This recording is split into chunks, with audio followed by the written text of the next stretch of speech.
रावण जब सीता जी का हरण करके लंका ले गया तब माता सीता अशोक वाटिका में वट वृक्ष के नीचे बैठकर केवल प्रभु श्री राम का स्मरण और चिंतन करती रहती थी। रावण बार बार आके सीता जी को धमकी देता था लेकिन सीता जी कुछ नहीं कहती थी। रावण ने श्री राम का वेश रखकर सीता जी को भ्रमित करने की कोशिश की। रावण थककर हार जब अपने शयन कक्ष पहुंचा तब मंदोदरी ने पूछा, आपने राम का वेश धरा था, फिर क्या हुआ? रावण ने कहा, जब मैं राम का रूप लेकर सीता के समक्ष गया तब सीता मुझे नजर नहीं आई।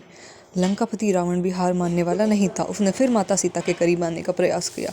माता के पास जाकर बोला, मैं तुम्हें सीधा सीधा संवाद करता हूँ और तुमसे कैसी नारी हो कि मेरे पास आते ही घास का तिनका उठाकर उसे ही घूर घूर कर देखने लगती हो। क्या घास का तिनका भगवान राम से भी ज्यादा प्यारा है?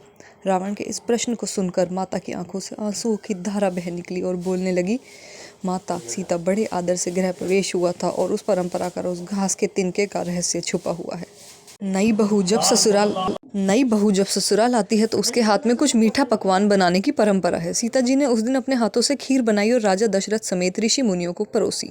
सीता जी ने जैसे ही खीर परोसना शुरू किया तभी जोर से एक हवा का झोंका आया। सभी ने अपनी अपनी पत्तल संभाली। सीता जी तब कुछ समझ पाती तब तक राजा दशरथ जी की खीर पर एक छोटा सा घास का तिनका आकर गिर गया।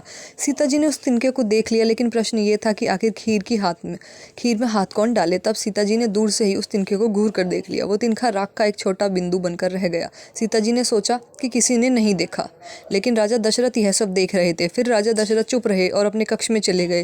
वहां सीता जी को बुलाया। राजा दशरथ ने सीता से कहा कि मैंने भोजन के समय तुम्हारा चमत्कार देख लिया। आप साक्षात जगत जननी का दूसरा रूप हैं, लेकिन एक बात आप याद रखना कि कभी भी इस नजर से शत्रु को मत देखना। इसलिए जब रावण आता था तो वह उस घास के तिनके को देखने लगती थी, वरना रावण वहीं का वहीं भस्म हो जाता।